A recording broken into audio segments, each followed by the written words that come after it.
Fala, galera antenada! No Foco Cultural de hoje eu converso com o Thiago Luiz. Nós vamos falar sobre a arte de vida e movimento, toda a história da tatuagem. Tudo bem, Thiago? Tudo bom. Então, já que a gente já começa essa chamada com a história da tatuagem, conta pra gente um pouquinho disso, de quando a tatuagem surgiu, da nomenclatura tatu. Você consegue contar, mensurar um pouco disso pra gente?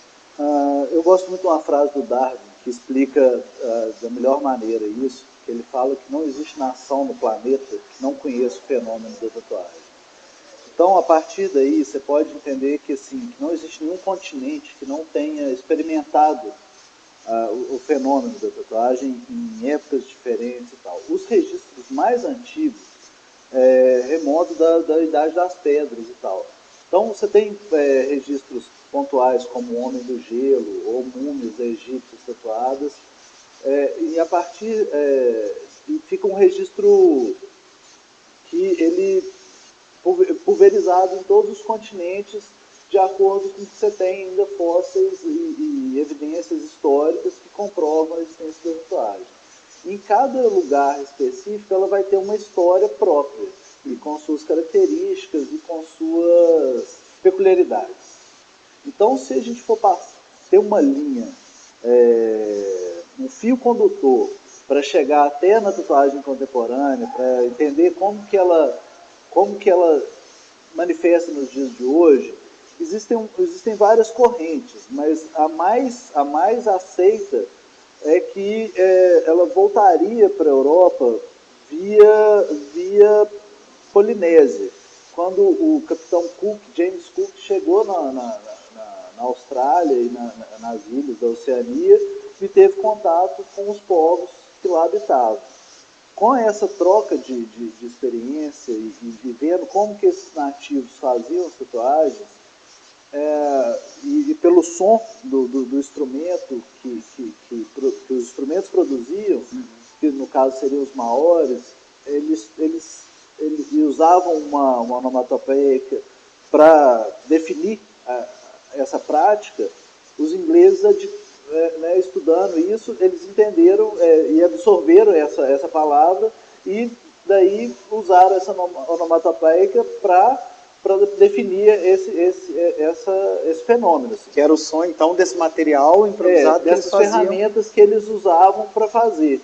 Seriam duas hastes de madeira, uma batendo sobre a outra. Então, o som dessa batida daria o nome à arte que esses indígenas faziam no próprio corpo, que seria tatal. Então, o tatal, falado pelos ingleses, sugeria que seria tatu. Isso é uma corrente que é a mais aceita. Existem outras também.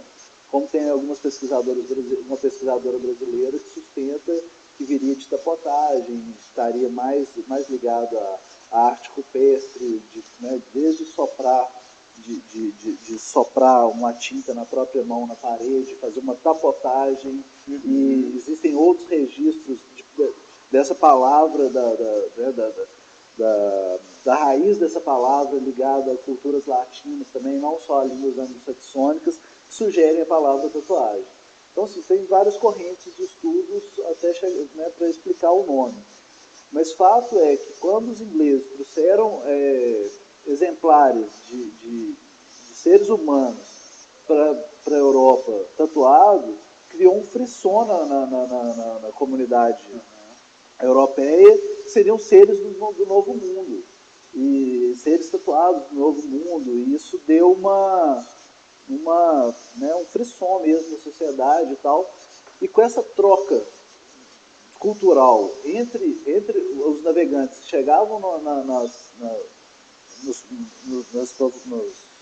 povoados e tal, tanto eles deixavam a cultura como eles absorviam a cultura. Então, ela ficou muito ligada a esse contato do navegante com os povos primitivos. Então, ela volta para a Europa, nos portos europeus, e tem uma força muito grande. E como ela tem essa questão com a marinha, você cria um estilo de arte, um estilo da tatuagem muito próprio, com ícones da marinha, o tubarão, a havaiana, a âncora, o barco, a mão dada, o Angel of Rocks, que é aquela mulher segurando uma cruz, né, do naufrágio, o farol. Então você já começa a ter uma iconografia muito própria desse universo da navegação marítima. A estrela náutica, enfim, bússola e por aí vai. Uma coisa bastante interessante na história da tatuagem é que, assim como a gente tem os adoradores da tatuagem, povos, tribos que viam essas marcas como instituições sagradas no próprio corpo, a gente tem também as outras derivações religiosas que passam a enxergar a tatuagem como agressões ao corpo, que seria um invólucro sagrado. E aí a religião, ela bate de frente né, há muito tempo com essas questões da tatuagem estarem ligadas ao corpo e a esse invólucro sagrado, espiritual, enfim. Essa trajetória da tatuagem, desde os povos tribais, né, desde as tribos que exaltavam, até mesmo com algum cunho religioso, a gente, né, na verdade, eu não tenho muito fundamento para falar sobre isso. Talvez você possa me ajudar até mais. Enfim, conta para a gente um pouco dessa visão religiosa, dessa briga entre o que é sagrado, o que é pecaminoso. Você consegue mensurar isso para a gente? A gente tem que entender de qual lugar a gente está falando. Porque você pode ter relações intertribais que vão ser construídas, né, de estratos sociais. Quem tem tatuagem vai para o céu ou não vai para o céu, para um tipo de céu. Você vai ter uma religiosidade toda própria de uma cultura que não cristã. Você vai ter Budas você vai ter monges que fazem prática da tatuagem. Para merecer aquela tatuagem, você tem que ter um nível de espiritualidade avançada. Você vai ter tribos que sem tatuagem você não passa de nível espiritual. Isso, como você tem o cristianismo, que por vários motivos varreu a tatuagem da Europa. As tatuagens que eram dos bretões, dos anglo-saxões, dos celtas, de toda a característica tribal europeia. Com a Inquisição, que era mais interessante eu te apontar e falar que você é do mal, ou você marcou o corpo com alguma coisa e pegar seus bens, era uma ótima justificativa para me apropriar das suas posses, claro. e com a marca do demônio, entendeu? Era muito mais fácil para a Igreja Católica né, que varrer a tatuagem ou qualquer relação que a comunidade tinha com as suas próprias culturas, né, com os nórdicos, com o Império Romano.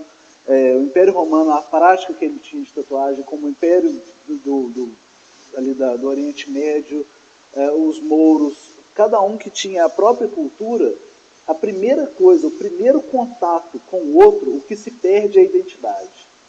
Quando você tem um conflito de interesse entre nações, ou entre povos, ou entre cultura, a primeira coisa que você perde é a sua identidade. Então a primeira coisa que você deixa de fazer é a sua tatuagem.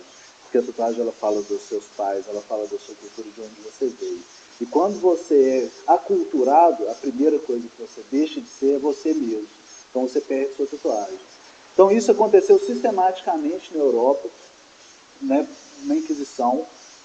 Aí só volta, como eu tinha falado antes, pós-Renascimento, com o desenvolvimento cultural que veio com o Renascimento. Então, assim, e ela continuou existindo. Por exemplo, tem muçulmanos que se tatuam, muçulmanos que não se tatuam. Você tem beduíno que tem tatuagem, beduíno que não tem. Na Índia você tem toda uma cultura específica sobre tatuagem. Então, assim, essas relações, elas são permeadas de altos e baixos, de aceitação ou de exaltação da identidade ou da negação da identidade. Eu acho que é mais por aí. A gente tem uma geração atual que é uma das gerações mais marcadas pela presença de tatuagens. Hoje, dentro do seu estúdio, Thiago, você consegue mensurar um público-alvo? Você acha que a tatuagem está bem disseminada entre os povos, entre a população, ou não? Tem mais adolescente, são adultos, uma faixa etária? Eu teria que fazer uma estatística mais precisa para te dar um dado exato. Mas do que eu posso perceber, eu não tenho um público-alvo específico. Certo. Eu atendo todos os estratos da sociedade, mesmo econômico ou social, de todos os tipos e áreas culturais diferentes. Eu só não evito de trabalhar com menores de 18 anos. Então, maiores de 18 anos, até 80, 90, tem clientes mais velhos. E acontece uma coisa muito curiosa, às vezes os pais trazem os filhos para a tatuagem. E assim, antes era uma coisa muito ligada aos filhos, à rebeldia, alguma coisa assim. Hoje você tem uma característica que os próprios pais levam os filhos para tatuar. Eu tenho o cliente primeiro, que é o pai, depois vem o filho tatuar, as mães e tal. Assim. Então, é bem pulverizado isso. Eu acho que tem uma absorção grande.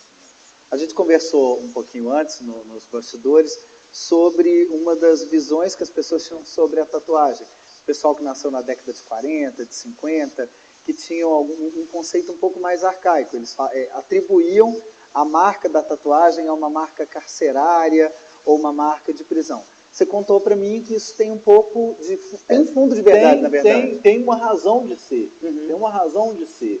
Porque quando a tatuagem chega na Europa, ela está intimamente ligada à questão portuária. E quando, antes o que se dava era que todo o desenvolvimento cultural, o desenvolvimento científico, ele vinha através dos portos. Veneza propiciou o Renascimento, são cidades portuárias que tiveram um grande expoente do desenvolvimento e da troca cultural.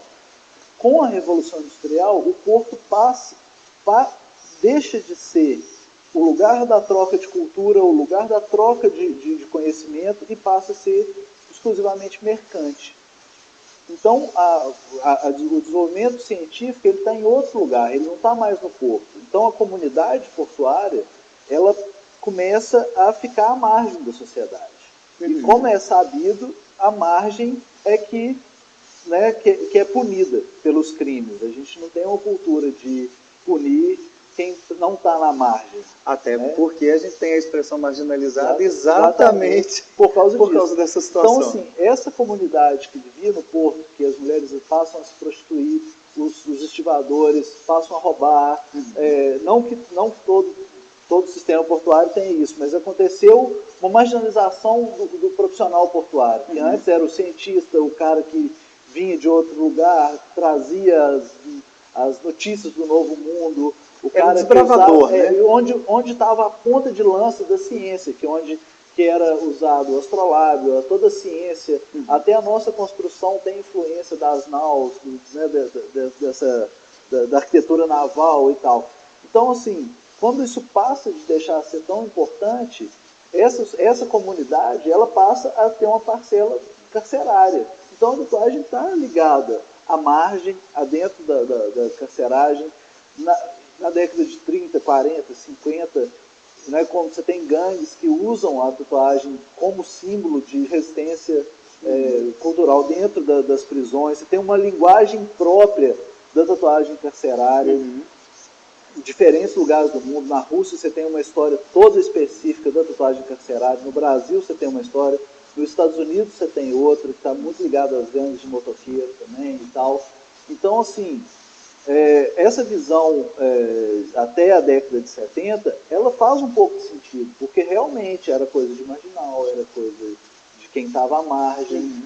Ela passa a mudar na década de 70. No Brasil, você começa a ter modificações interessantes, por exemplo. O Chico Buarque canta tatuagem. Você tem o Pepeu, que é um atleta que tem tatuagem. Pepeu não, Pepe. Pepe que tem uma tatuagem. A tatuagem começa a estar ligada à prática esportiva. Se a gente for pegar esse exemplo que você foi dar agora do Pepe, foi um marco para as atletas do voleibol feminino terem participado da Olimpíada, onde elas se sagraram campeãs, e uma das marcas que elas fizeram para eternizar aquele momento, além da medalha que levaram para casa, por tatuar no braço ou nas costas os arcos olímpicos. Então você começa a ter uma visão, você começa a ter uma absorção de um outro público pela tatuagem, e você começa a ter uma informação, um círculo de informação mais forte. entre os lugares do mundo. Então você não tem mais, uma viagem para a Europa não dura mais 6 meses. Então a informação começa a transcorrer mais rápido. Você tem uma troca de cultura mais rápida. Então você sabe que um príncipe europeu fez uma tatuagem no Japão, você sabe que o artista tal, você sabe que o Caetano Veloso cantou uma música sobre o PP, você sabe que, entendeu? Assim, você começa a ver isso de uma forma mais rápida.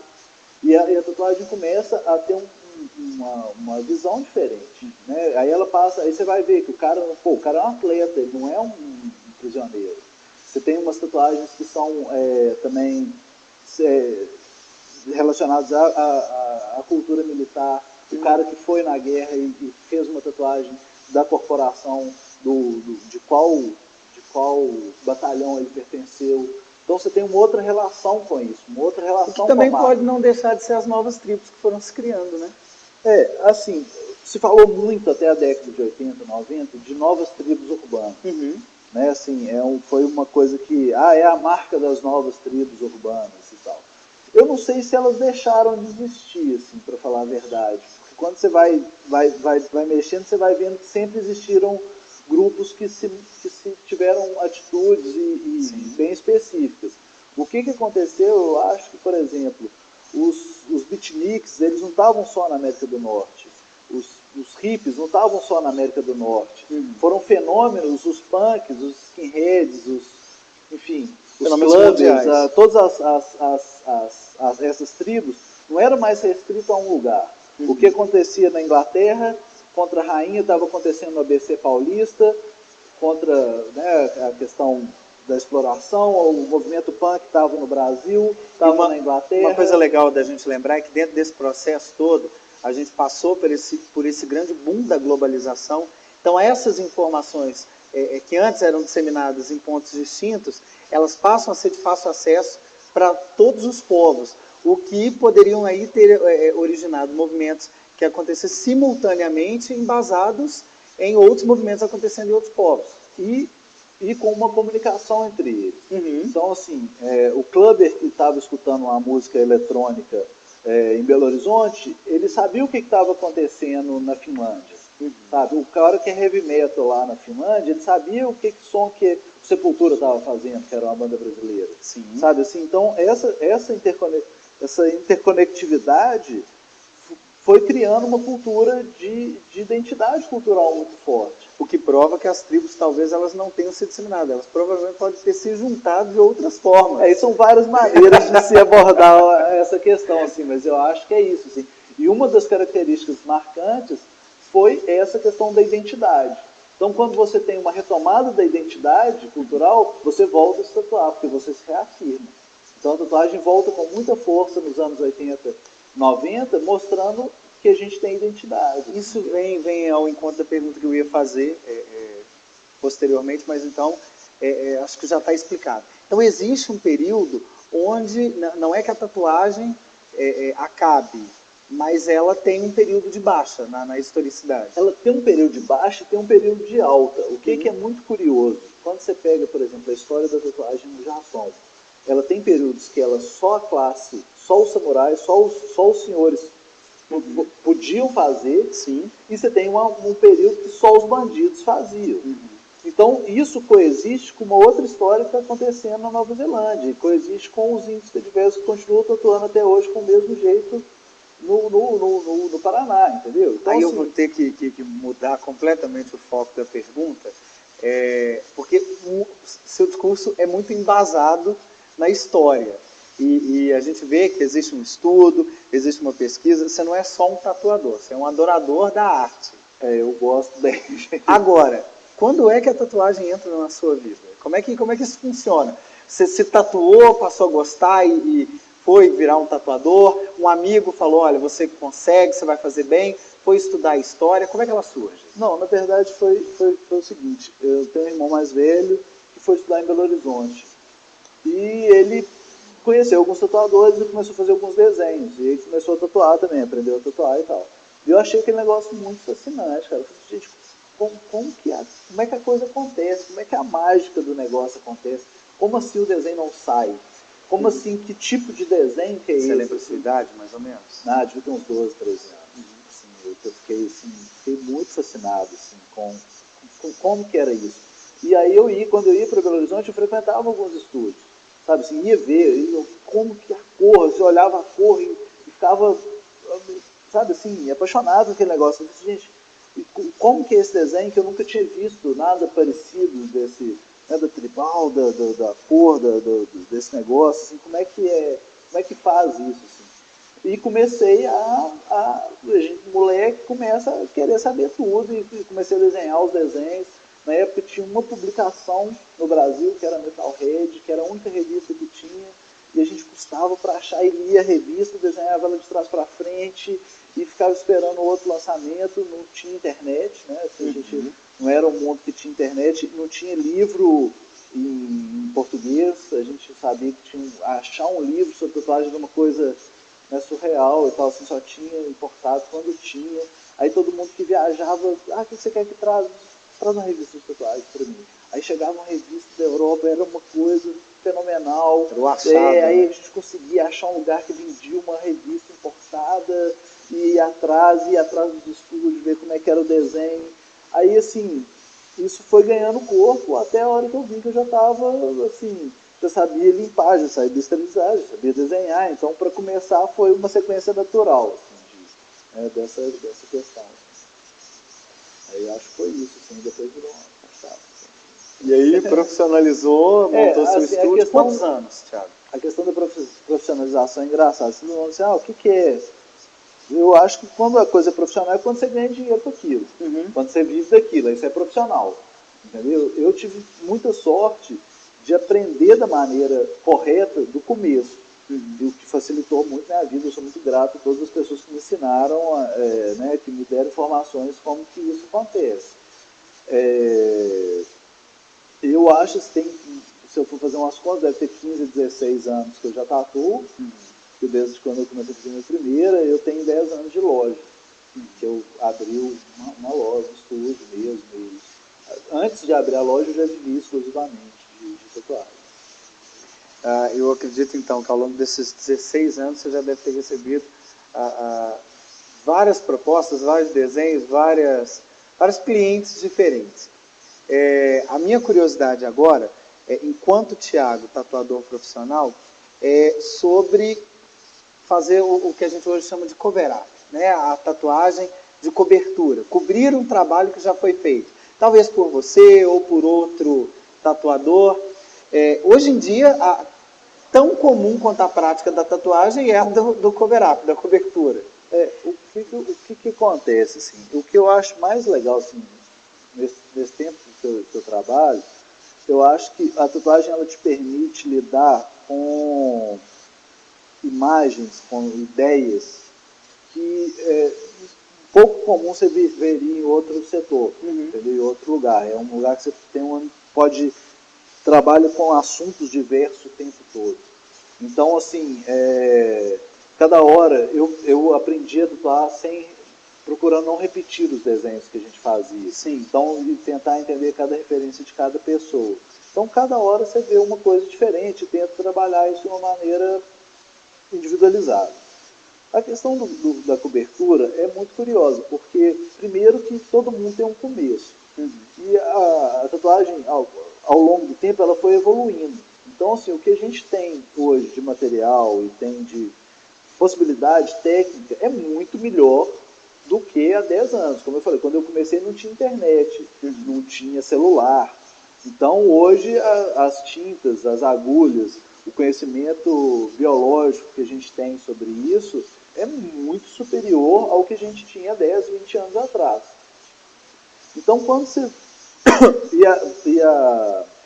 Outra coisa também que é importante, que a valorização da tatuagem como arte, como importância do desenho bem feito, as pessoas começaram a entender o valor disso melhor. Então, assim, você tem desenhos que foram feitos de maneira inadequada, então ele não vai ter o resultado que a gente tem hoje. Então, se a gente tem a possibilidade de melhorar, a gente pode fazer uma cobertura. Mas vale lembrar que a tatuagem é um processo definitivo. Então, cada caso de cobertura é um caso a ser analisado, estudado, com que vai ser coberto e se dá para cobrir. Porque a tatuagem a gente sempre leva em consideração o tempo. Então não adianta você cobrir um desenho agora. Como que ele vai ficar daqui 10, 20, 30, 40 anos? Eu espero que todo mundo que tatuou comigo viva muito, pelo menos uns 120 anos. Assim a gente né? espera. Assim a gente espera. Então, assim, eu faço um trabalho para ele ser duradouro. Então eu tenho que levar isso em conta. Então não adianta resolver o problema da pessoa naquele instante. Eu tenho que pensar como que vai ficar daqui ao máximo de tempo que a vida da pessoa vai levar. Então, assim, cada caso é um caso. Existem coisas que são mais tranquilas, existem trabalhos que são mais difíceis. Você está falando de tempo? Tem tempo para a gente retocar a tatuagem? Não, eu acho que fez, pode ficar para sempre. Manter um cuidado, uma manutenção. São vários fatores. A gente tem que pensar que a gente envelhece. Uhum. Né? As pessoas não gostam muito desse conceito. Mas a gente envelhece e a tatuagem vai envelhecer com a gente. Então a tatuagem que foi feita hoje, ela vai ser hoje. Uma tatuagem de 40 anos atrás, ela vai ter 40 anos. Uhum. Então não adianta você querer que uma tatuagem feita hoje, quando tiver 40 anos, ela esteja como ela foi feita no dia, né, quando fez. Então, assim, esse período, cada pele, a pele é o maior órgão do corpo humano. Sim. Então ela está sujeita a intempéries, está sujeita a pressões, a metabolismo, a intempéries. Então cada suporte vai reagir um pouco de cada maneira. Mas o fato é, se ela foi bem feita, se foi cuidado, os cuidados posteriores foram tomados corretamente, pouco provável de você precisar de um retoque. Uhum. Só que ela vai ter 30 anos depois de 30 anos de feito.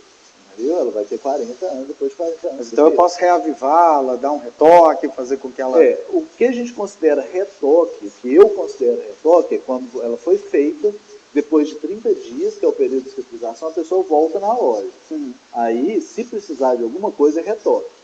Quando a pessoa quer dar uma revivada, quer ver isso, aí é uma outra sessão, é uma outra... Entendi. A gente vai avaliar de uma outra maneira, entendeu? Entendi. Porque vai ser uma parte do envelhecimento normal. Agora, se ela tiver falha, se tiver alguma coisa que precisou de ser refeita, né, ou retocada, a gente vai ver isso no primeiro mês, quando ela está cicatrizada.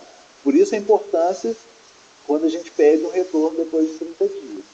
Se tiver alguma coisa que precise necessidade de um retoque melhorada, a gente já marca isso, já faz. Outra coisa muito legal que a gente conversou aqui, pouco antes de entrar ao ar mesmo, foi sobre a influência dos veículos de comunicação de massa em relação à tatuagem. É interessante como a tatuagem está ligada não só à história, mas como a TV, você já citou aí Chico Buarque na música, né, outros compositores que falam sobre a tatuagem, Rita Lee tem uma música também, que leva o nome tatuagem, mas enfim, a pergunta que eu quero fazer, Elza Soares também, então já aproveito e faço um link para você que está aí do outro lado, não deixe de escutar a Rádio Antenados, www.radioantenados.com.br, lá você vai escutar Chico Buarque, Elza Soares e todos os outros cantores, Marjorie Chiano, que levam músicas com o nome de tatuagem. Fique ligado e interagindo com a gente aqui.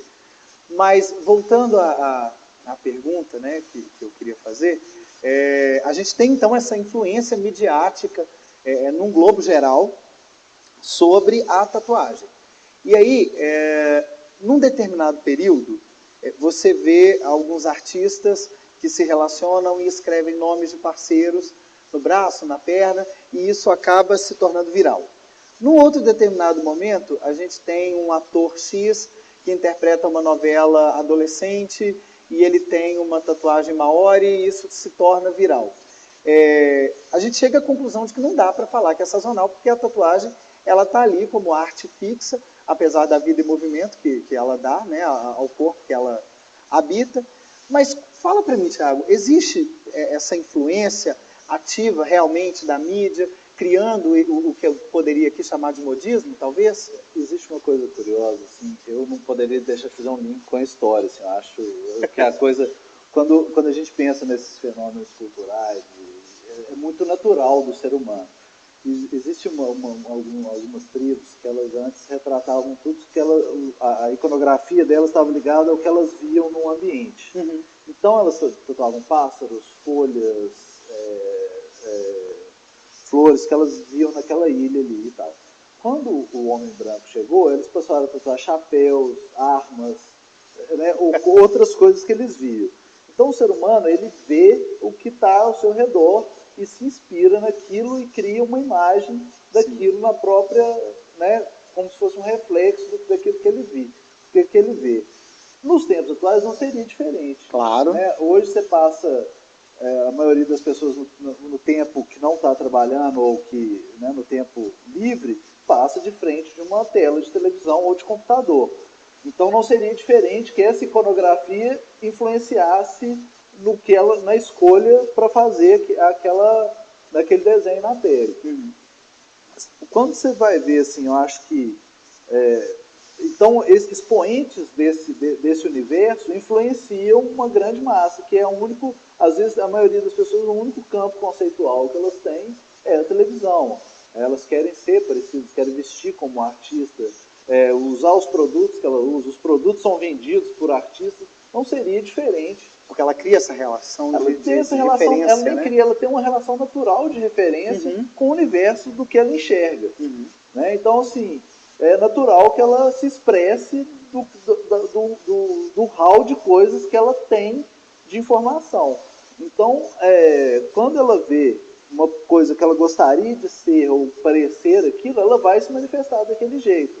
A própria psicologia comportamental fala disso, é o meio em que você vive influenciando Então, quando você tem expoentes da mídia que tem uma grande influência, você vai ter hoje a gente chama de viral. Só que é curioso que eu gosto muito, vou até citar a Glorinha Calil, que é uma pessoa interessantíssima, que ela distingue muito moda de estilo. Né? Eu acho que a tatuagem está muito mais ligada à construção do estilo do que à moda. Por mais que uma coisa permeie a outra. Mas essa sazonalidade da moda, que o vermelho é o novo azul e que o que é interessante numa estação deixa de ser interessante na outra, e as pessoas antecipam as estações para fazer vendas, não funciona bem com tatuagem, porque ela tem uma característica própria de não deixar de estar ali no próximo verão, ou na próxima estação, ou nos próximos anos.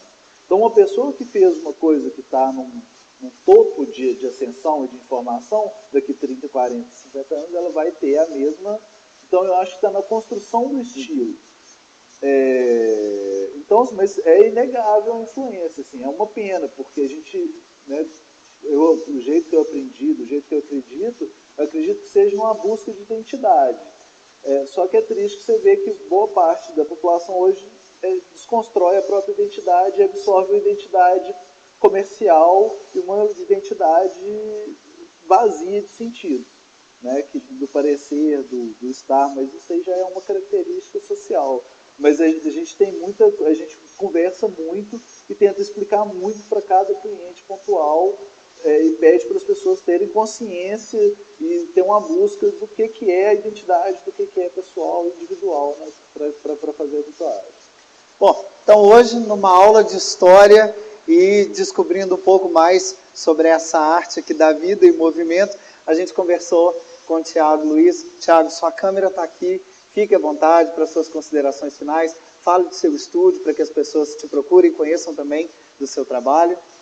Legal, eu acho assim, fazer consideração final sobre tatuagem é uma maldade, porque isso assim, acho que não tem um ponto final, eu acho que é isso, assim, é um fluxo que quem quer fazer, quem quer entender, quem gostaria de se inteirar mais no assunto, a única coisa que eu acho que é interessante é estudar cada vez mais o tema, procurar nas suas referências pessoais, a sua identidade, o que você gostaria de expressar.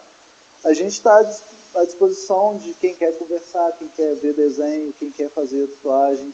Né, tem um estúdio ali na Queiroz Júnior, sala 9, estamos lá.